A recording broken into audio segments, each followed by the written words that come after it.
tetap menaati Allah di tengah ancaman. Refleksi pagi 921. Untuk beberapa waktu, Yesus bersama-sama murid-muridnya menyingkirkan diri ke kota Efraim karena ancaman pembunuhan oleh mahkamah agama. Apa yang dilakukan Yesus setelah mendekati hari Paskah? Ini kisahnya di Yohanes 12 ayat 1 dan 2. 6 hari sebelum Paskah, Yesus datang ke Betania, tempat tinggal Lazarus yang dibangkitkan Yesus dari antara orang mati. Di situ diadakan perjamuan untuk dia dan Marta melayani, sedang salah seorang yang turut makan dengan Yesus adalah Lazarus. Saudara-saudara, walaupun ada ancaman, tetapi karena Yesus tahu bahwa waktu pengorbanannya sudah dekat, maka ia datang ke Betania yang tidak jauh jaraknya dari Yerusalem. Yesus tahu bahwa rencana Bapalah yang harus terjadi. Saudara-saudara, dari tempat persembunyiannya di Efraim, Yesus justru pergi ke Betania, kota pusat kontroversi dibangkitkannya Lazarus. Yesus sang anak Allah itu tahu bahwa waktu Allah Bapa telah dekat untuk pengorbanan dirinya sebagai sang domba Paskah demi keselamatan dunia. Oleh sebab itulah, Yesus dengan rela kembali ke Betania dan masuk kembali dalam sorotan publik di perjamuan di rumah 3 bersaudara, Lazarus, Maria, dan Marta. Ketaatan Yesus Kristus ini haruslah memberi inspirasi bagi setiap orang percaya untuk tetap berani menaati perintah Allah walaupun situasi dan kondisi tidaklah menguntungkan. Marilah kita bersama-sama belajar menaati Allah di tengah berbagai keadaan. Ayolah.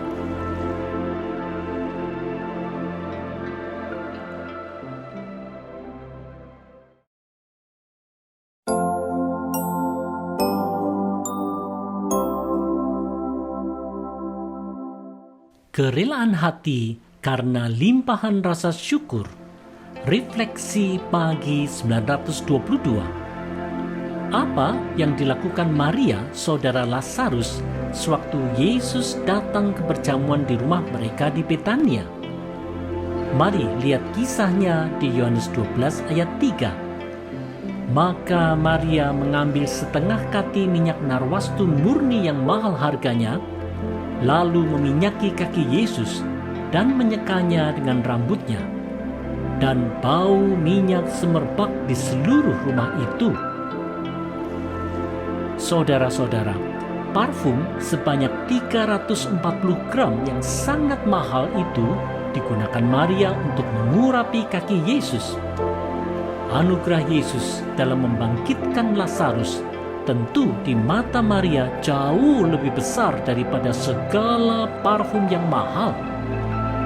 Anugerah yang diberikan Tuhan memang begitu besar, sehingga tidak ada hal yang terlalu mahal untuk dipersembahkan bagi Yesus. Saudara-saudara, seberapa besarkah kita sebagai orang percaya menghargai anugerah Allah dalam Yesus Kristus? Dalam ungkapan syukur yang begitu besar kepada Yesus Kristus, Maria rela dan berani untuk menuangkan minyak wangi yang begitu mahal ke kaki Yesus.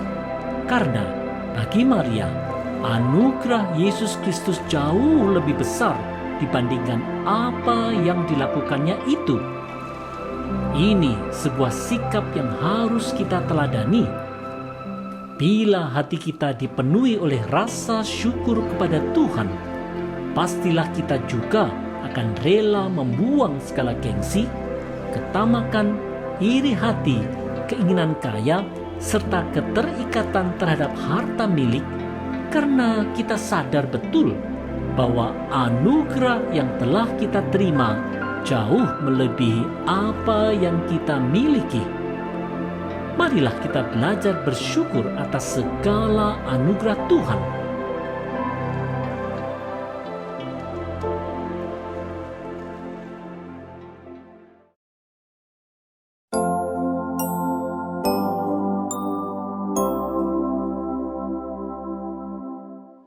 menghindari sikap Yudas Iskariot. Refleksi pagi 923. Bagaimana respons Yudas Iskariot terhadap tindakan Maria yang mengurapi kaki Yesus dengan parfum mahal? Ini kisahnya di Yohanes 12 ayat 4-6. Tetapi Yudas Iskariot, seorang dari murid-murid Yesus yang akan segera menyerahkan dia, berkata, "Mengapa minyak narwastu ini tidak dijual 300 dinar dan uangnya diberikan kepada orang-orang miskin?"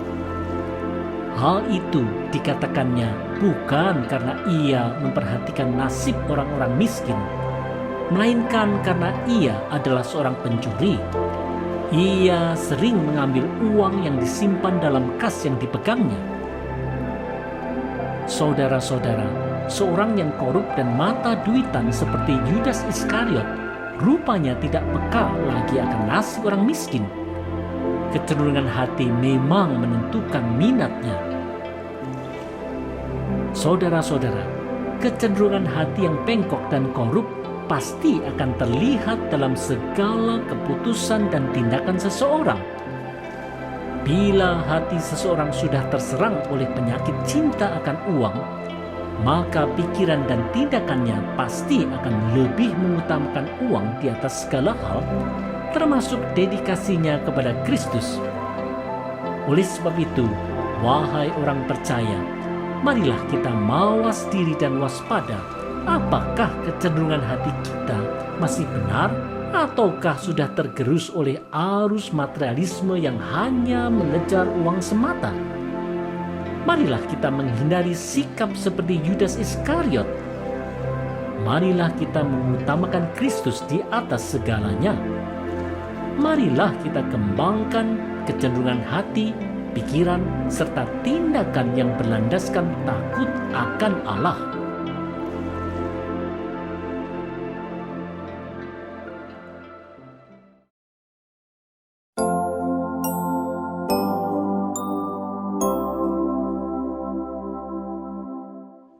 Belajar melayani tanpa pamrih.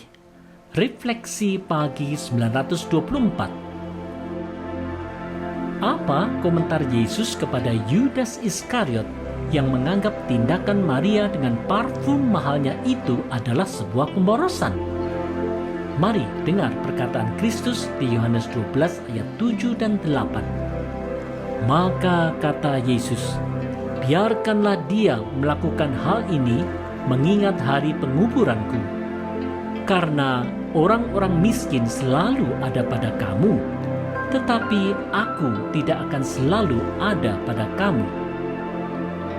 Saudara-saudara, urapan parfum mahal ke kaki Yesus Kristus yang dilakukan Maria adalah sebuah tindakan tulus hati yang tanpa disadari merupakan persiapan penguburan Yesus. Di mata Kristus, Sang Anak Allah itu, ini bukanlah suatu tindakan pemborosan. Sebuah tindakan yang mulia di mata Allah telah dilakukan tanpa pamrih karena rasa syukur yang melimpah atas anugerah Allah. Saudara-saudara, sejak dulu berbagai pelayanan telah dilakukan oleh banyak orang percaya tanpa pamrih demi membawa kemuliaan bagi Allah dalam Yesus Kristus. Meskipun demikian, banyak juga orang yang mengaku Kristen yang melakukan berbagai kegiatan pelayanan dengan berbagai motivasi, baik itu untuk mencari popularitas diri, untuk mendapatkan keuntungan finansial, atau untuk motivasi tersembunyi yang lainnya. Pelayanan akhirnya bukanlah bertujuan untuk membawa kemuliaan bagi Allah, tetapi hanyalah untuk membawa kemuliaan bagi diri sendiri saja. Ini tentu hal yang harus dihindari. Oleh sebab itu, marilah kita masing-masing mengevaluasi diri kita. Apakah ada motivasi tersembunyi? Marilah kita arahkan hati kita kepada Tuhan saja.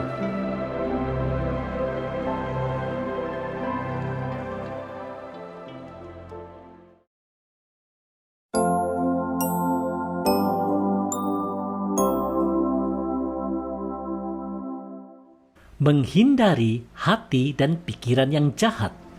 Refleksi pagi 925. Apa yang terjadi sewaktu orang-orang Yahudi mendengar bahwa Yesus telah berkunjung ke rumah Lazarus? Mari lihat Yohanes 12 ayat 9-11. Sejumlah besar orang Yahudi mendengar bahwa Yesus ada di sana, dan mereka datang bukan hanya karena Yesus, melainkan juga untuk melihat Lazarus yang telah dibangkitkannya dari antara orang mati. Lalu imam-imam kepala bermufakat untuk membunuh Lazarus juga, sebab karena dia banyak orang Yahudi meninggalkan mereka dan percaya kepada Yesus. Saudara-saudara, karena banyak orang menjadi percaya Yesus, para imam kepala menjadi marah besar dan hendak membunuh Kristus dan Lazarus. Bila iri hati dan benci menguasai hati, siapapun memang bisa menjadi jahat. Saudara-saudara, para imam kepala sebagai pimpinan agama Yahudi seharusnya tidak hanya mengajarkan yang baik, tetapi juga bertindak baik. Meskipun demikian, kecenderungan hati mereka yang gelap telah terwujud dalam rencana yang gelap pula. Sebagai pemimpin agama, mereka telah bertindak berlawanan dengan apa yang mereka ajarkan. Penyakit kemunafikan ini tentu saja tidak hanya bisa menyerang para pemimpin umat, tetapi juga bisa menyerang setiap orang percaya. Oleh sebab itu, setiap orang percaya haruslah memeriksa hati dan pikiran masing-masing. Apakah ada rasa benci dan iri yang tersembunyi? Karena hati yang jahat akan berbuahkan niat dan tindakan yang jahat pula. Marilah bertobat dan belajarlah taat.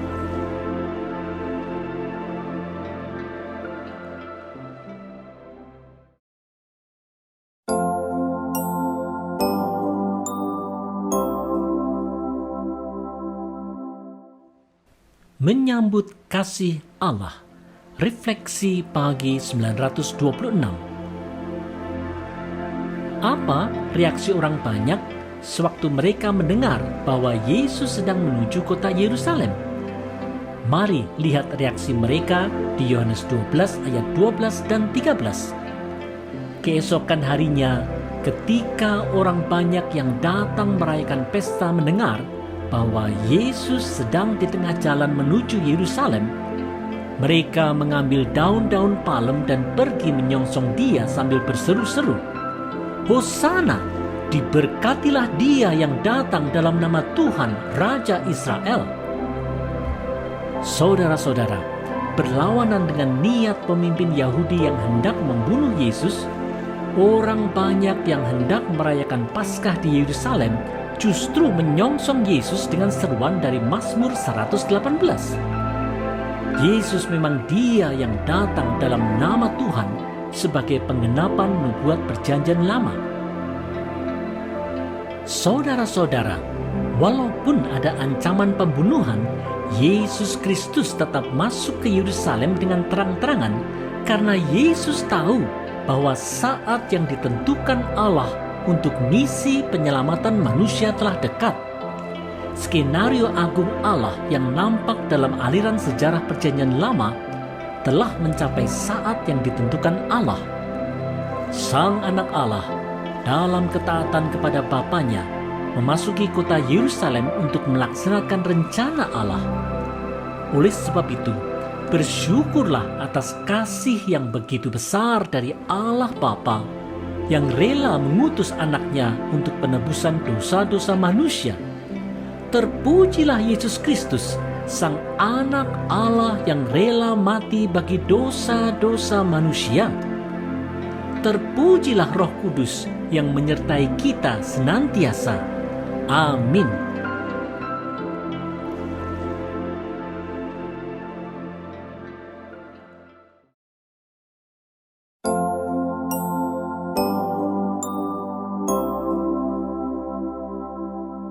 Yesus yang menggenapi nubuat perjanjian lama. Refleksi pagi 927. Yesus masuk ke Yerusalem dengan menunggangi keledai. Apa makna peristiwa ini bagi para murid? Ini kisahnya di Yohanes 12 ayat 14-16. Yesus menemukan seekor keledai muda, lalu ia naik ke atasnya, seperti ada tertulis, "Jangan takut, hai putri Sion, lihatlah, rajamu datang, duduk di atas seekor anak keledai." Mula-mula murid-murid Yesus tidak mengerti akan hal itu. Tetapi sesudah Yesus dimuliakan, teringatlah mereka bahwa nas itu mengenai Dia dan bahwa mereka telah melakukannya juga untuk Dia. Saudara-saudara, setelah Yesus bangkit, barulah para murid memahami bahwa peristiwa masuknya Yesus ke Yerusalem itu telah menggenapi nubuat di kitab Zakaria 9 ayat 9. Yesus Kristus memang penggenapan nubuat di Perjanjian Lama.